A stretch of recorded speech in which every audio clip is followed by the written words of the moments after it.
रोज एक नई कहानी देखने के लिए चैनल को सब्सक्राइब करें और बेल आइकन दबाना ना भूलें। वैसे तो हम सभी जानते हैं कि एक म्यान में दो तलवार नहीं रह सकती, वैसे ही एक घर में सास बहू शांति और प्यार से नहीं रह सकती। लेकिन सुमन के घर में कुछ अलग था। जहाँ दूसरों के घरों में सास बहू एक दूसरे की जानी दुश्मन होती है, वहीं सुमन और उसकी बहू ज्योति दोनों के बीच बहुत ही गहरी दोस्ती। दोनों के बीच में बिल्कुल माँ बेटी जैसा प्यार था। एक दिन सुबह के समय सुमन मंदिर में पूजा कर रही थी, तभी उसकी पड़ोसन कमला वहाँ आती है। क्या बात है सुमन बहन, आज आप क्यों कर रही हो सुबह सुबह की आरती? आपकी बहू रानी कहाँ है? बहू अभी सो रही है, तो मैंने सोचा मैं ही पूजा कर लूँ। पूजा सुबह सुबह करना ही अच्छा होता है, वरना शांति नहीं मिलती मन को। ये बात तो तुमने बिल्कुल सही बोली सुमन, लेकिन जो काम तुम्हारी बहू को करना चाहिए वो काम तुम क्यों कर रही हो? अरे ये कौन सा समय होता है बहुओं के सोने का?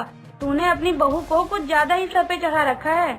मुझे एक बात समझ नहीं आती कमला, कि तू जब भी मेरे घर आती है तो मुझे मेरी बहू के खिलाफ क्यों भड़काती रहती है? हमेशा हमारी सास बहू की गहरी दोस्ती को तोड़ने में क्यों लगी रहती है तू? बुरा मत मानियो सुमन, लेकिन आज तक कभी तूने सुना है कि सास बहू की गहरी दोस्ती हुई है? अभी नया नया है सब, इसीलिए तुझे उसकी कमियां दिख नहीं रही हैं। कुछ दिनों की बात है, फिर देखती हूँ कि दोनों सास बहू में कितनी गहरी दोस्ती का रंग आता है। कमला और अपनी सास की सारी बातें उनसे कुछ दूर खड़ी ज्योति सुन रही थी, जिसे सुनने के बाद वो मुस्कुराते हुए उनके पास आती है।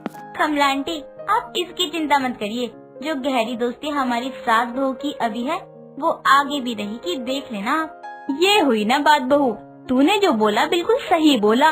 अब तुम आ ही गई हो कमला, तो आओ बैठो, मेरी बहू के हाथ की चाय पीती जाओ।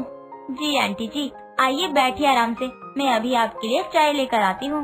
नहीं रहने दे, जरूरत नहीं है, मैं अपने घर जाकर पी लूंगी। कमला इतना कहकर अपने घर चली जाती है। बहुत कोशिशों के बाद भी वो ज्योति और सुमन की गहरी दोस्ती के बीच में गलतफहमी पैदा नहीं कर पाती। दिन बीतते हैं, तभी एक दिन सुमन का बेटा अंकित सुमन के लिए सोने का हार लेकर आता है, जिसे देखकर सुमन बहुत ही ज्यादा खुश हो जाती है। बेटा, ये सोने का हार किस खुशी में? तेरी लॉटरी लग गई क्या? माँ, आपके लिए कुछ लाने के लिए मुझे लॉटरी लगने की जरूरत नहीं है।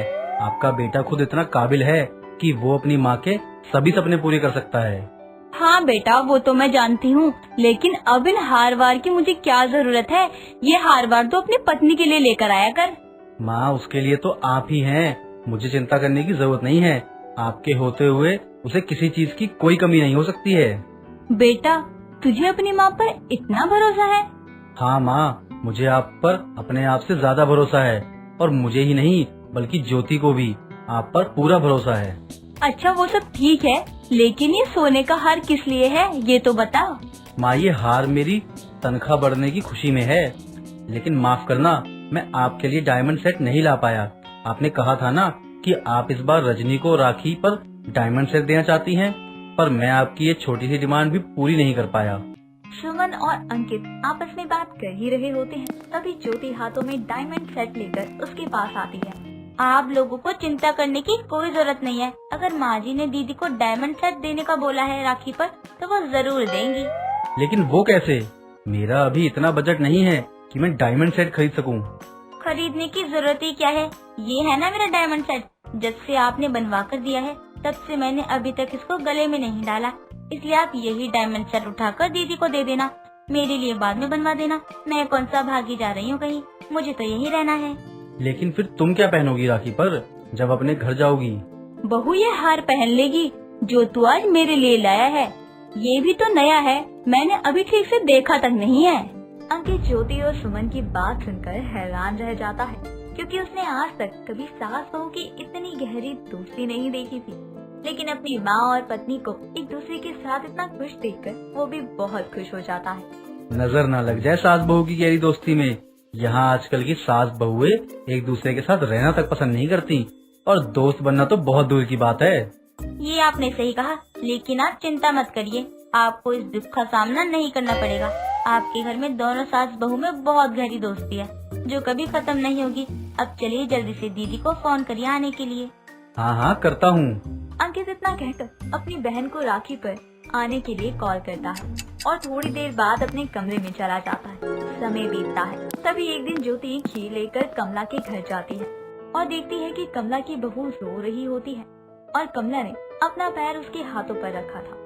तभी वो गुस्से में घर के अंदर आती है और झटके से कमला का पैर उसकी बहू के हाथ से हटा देती है। आंटी जी, आप पागल तो नहीं हो गई हो ना? कोई ऐसे जानवर जैसा सलूक करता है क्या अपनी बहू के साथ? आपके अंदर दया नाम की चीज नहीं है क्या? देख ज्योति बहू, ये मेरी बहू है और ये मेरा घर है। इसमें तुझे पढ़ने की कोई जरूरत नहीं है, मेरी और मेरी बहू के बीच में पढ़ने की। तुम दोनों सास बहू जैसे गहरी दोस्ती नहीं है हम दोनों में। मुझे तेरी सास की तरह दिखावा करने की आदत नहीं है। हाँ, तो आप मेरी सास की तरह कभी बन भी नहीं सकती हो। मेरी सास लाखों में एक है, उन्हें पता है कि एक बहू को कैसे रखना चाहिए। हाँ तो ठीक है, ये अच्छे बुरे का भाषण तू अपने घर जाकर दे। यहाँ ऐसे बोलकर मेरी बहू को भड़काने की जरूरत नहीं है। बहुओं को बहू बनाकर रखना चाहिए, उन्हें ज्यादा सर पर नहीं बिठाना चाहिए। ये बात तेरी सास भूल गई है, लेकिन मैं नहीं। मुझे पता है कि बहुओं को कैसे कंट्रोल में रखना चाहिए। अब तू निकल मेरे घर से। कमला इतना कहकर ज्योति का हाथ पकड़कर अपने घर से बाहर निकाल देती। ज्योति गुस्से में अपने घर पहुंचती है और उसके हाथ में घी की कटोरी देखकर सुमन हैरान रह जाती। बहू, कमला घर पर नहीं थी क्या जो तू खीर वापस ले आई? माँ जी, वो तो घर पर ही थी, लेकिन आज मैंने उनका असली चेहरा देख लिया। अब समझ में आया कि वो क्यों हमेशा हमारी गहरी दोस्ती पर सवाल उठाती रहती हैं, क्यों उसे तोड़ना चाहती हैं। मुझे उनसे ये उम्मीद नहीं थी। बहू, कहीं तूने उसे उसकी बहू पर अत्याचार करते हुए तो नहीं देख लिया ना? हाँ माँ जी, लेकिन ये चीज आपको कैसे पता? इसका मतलब ये तो नहीं कि आपको सब कुछ पहले से ही पता था, लेकिन आपने कभी उन्हें समझाया नहीं। हाँ बहू, मुझे ये सब पहले से पता था, तभी तो मैं उसकी बातों पर ध्यान नहीं देती हूँ। वो मेरी पड़ोसन होने के साथ साथ मेरी दोस्त भी है। क्या बोलूँ मैं उसे? माँ जी, ये आपकी गलत बात है। आप सोच लीजिए कि कमला आंटी की बहू को उनके अत्याचार से बचाकर आपको हमारी सास बहू की गहरी दोस्ती को और गहरा करना है, या चुप रहकर उनका साथ देकर उनके साथ दोस्ती निभानी है? मुझे क्या करना होगा बहू? आपको कमला आंटी के बेटे को फोन करके उन्हें सारी सच्चाई बतानी होगी और उन्हें बिना बताए आने को कहना होगा, ताकि वो भी अपनी माँ के सच को देख सके। ज्योति के कहने पर सुमन कमला के बेटे अमित को फोन करके सारी सच्चाई बता देती, साथ ही उसे आने को भी कहती है। थोड़ी देर बाद अमित बिना अपनी माँ को बताए अपने घर पहुँचता है और अपनी पत्नी की नौकरों वाली हालत और उसके बदन पर चोट के निशान देखकर सब कुछ समझ जाता है। माँ, ये क्या है? आप मेरी पत्नी पे अत्याचार कर रही हो? माँ, मैंने अपनी पत्नी को आपके पास आपका ध्यान रखने के लिए छोड़ा था, और आप तो उस पर अत्याचार किए जा रही हो। बेटा, तू गलत समझ रहा है। जैसा तू समझ रहा है वैसा कुछ भी नहीं है। मैं तो अपनी बहू को बहुत प्यार करती हूँ। क्यों बहू, सही बोल रही हूँ ना मैं? तू बोलना कुछ अमित को। माँ, उसे जबरदस्ती बुलाने की जरूरत नहीं है। मुझे भी पहले यही लगता था कि आप मेरी पत्नी को प्यार से रखोगी, लेकिन मैं गलत था माँ। जब सुमन आंटी ने मुझे फोन करके सब कुछ बताया, फिर भी मैंने यकीन नहीं किया। मैंने सोचा मेरी माँ गलत नहीं हो सकती, लेकिन अब यकीन करने के लिए ना कोई और वजह मिल ही नहीं रही है माँ। सब कुछ मैं अपनी आँखों से देख रहा हूँ। अमित इतना कहकर अपनी पत्नी को लेकर हमेशा के लिए घर छोड़कर चला जाता है और कमला को उसके किए का फल मिल जाता है और उस पर दोनों सास बहू की गहरी दोस्ती भारी पड़ जाती है।